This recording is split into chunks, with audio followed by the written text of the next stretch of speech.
are selling air. We've been telling young people, go to school, get educated, then you'll get a good job, you'll be empowered. But in most of our countries, the people who are living the best lives have no education. The people who are driving the best cars, no education. We've built a culture where we are telling everybody else to comply with governance processes and the instrumental and intrinsic value of governance institutions.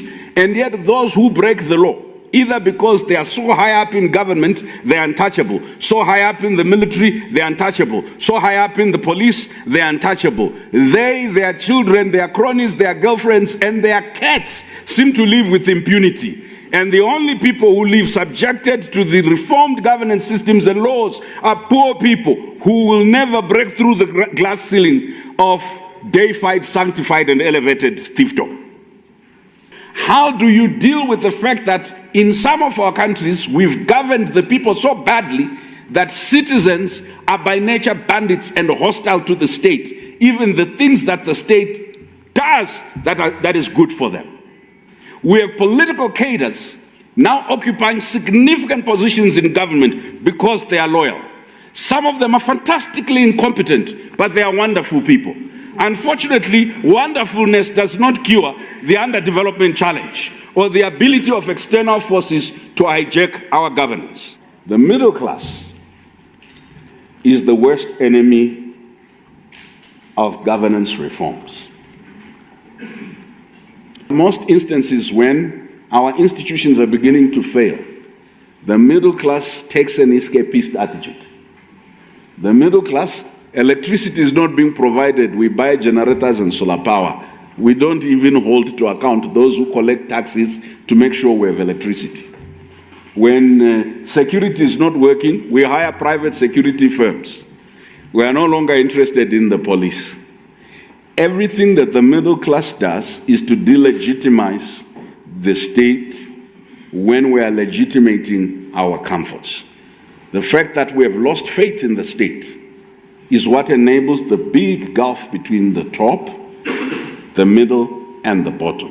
We're recycling thieving elites who are living half the time out in Europe, investing everything they were stealing out in Europe. Now the problem we had was, we tell these young people, you have to be law-abiding. There will not be peace and security. Based on this lie, that others have a right to eat, and the rest have a right to silence. Right? Silence. Eating is in progress. Oh, silence. And then you then come to some of the elites. You say, but the things happening in your country, what do you think about them? And they say, hey, Aki, it's bad manners to talk whilst you are eating. So they are silent, observing table manners. We have equated having things with being, so that those who have things are considered more human beings. They are not arrested, they are not harassed because they have things. They have Lamborghinis, they have Porsche Cayennes, they have big houses. So every single person now wants to have things. And the best way to get things is either you get miracle money in church, you go to the occult, or you steal. Natif. So what we have done is created an industry of co-conspirators, right from the top of government, the top of mosque and church, to the bottom of society. Those who are deemed as the role models, those that are deemed as the philanthropists, are in essence criminals who masquerade in our society.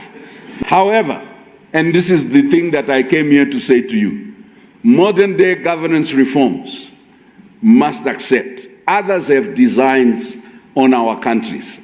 You can say, no, my country is small, or my country is peaceful.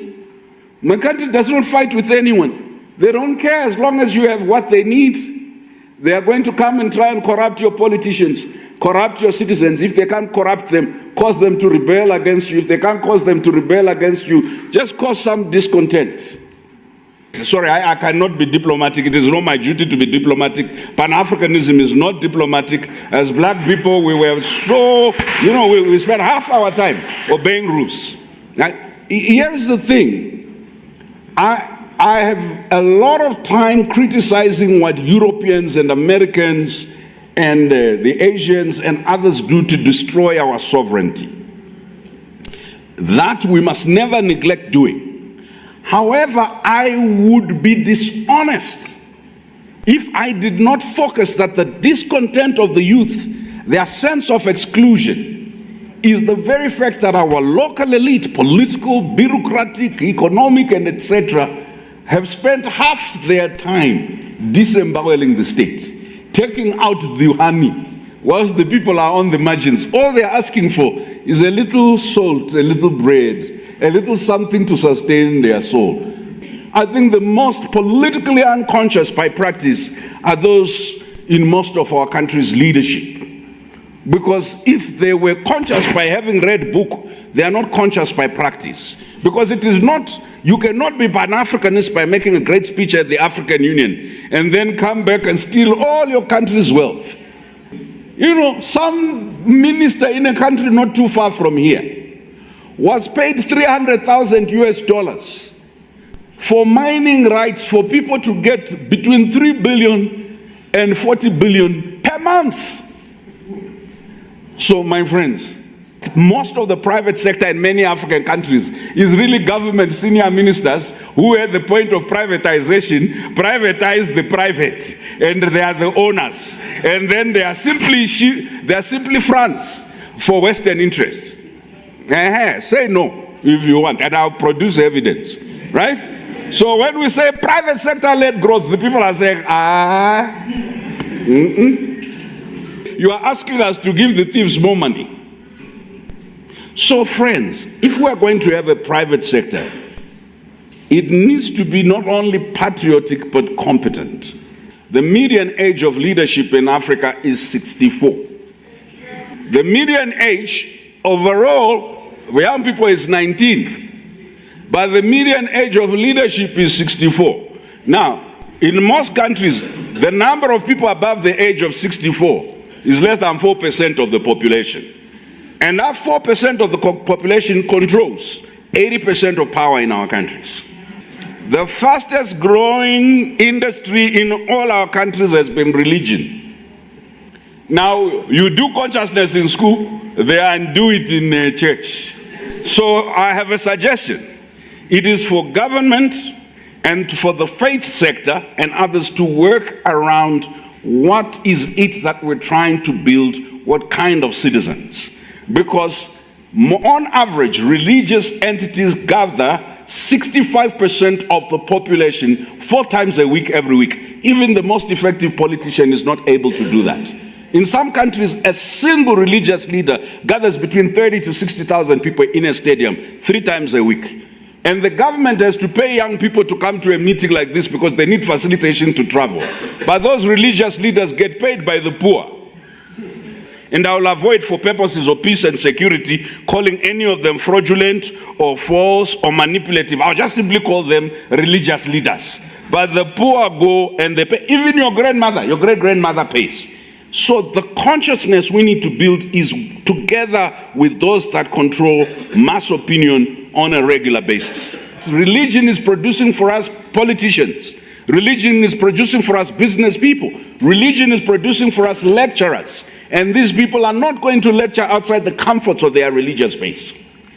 So I want to suggest religion is a key side of struggle. I need to say this, and I hope someone will hear me in this room. The countries that are leading in manufacturing of goods that we use every day, of technology that we use every day, are not Germany, Britain, France, and America. It's China, India, Turkey, South Korea, and etc. And if you ask us where we are sending our students, spending lots of money for fellowship and scholarships, we are still sending them to the past. That's why they come back with good French, good English, and sometimes even good Spanish. And they cannot produce anything. Electrical engineer, can't fix light bulb. As a former UN employee, I keep telling people, I was part of the lying industry that kept telling people, by 2050, 75% of Africans will be living in urban areas. And I keep saying the only reason why that will become true is because we are not investing in the rural sector. And let me repeat, the majority of conflicts generated by extractive industries or generated by land grabbing or generated by the battle over water are not urban conflicts. Those battles are happening in the rural areas. Now I understand why I was part of those miseducated elites who kept on saying by 2050, 75% of Africans will be living in urban areas. I was preparing our people to leave the land, to leave the rivers, to leave the water, to leave the organic food, to come into town so that those who were coming with money to take it, to invest for their own countries could come. And because they are not that sophisticated in most of our countries, it's easier for big industries and big people who are coming to grab land, grab wildlife and stuff, to corrupt them. That is where we fight from a base. And our base is we cannot be handing over our natural resources, our land, our water, and etc., and only training our young people to become good French and English speakers.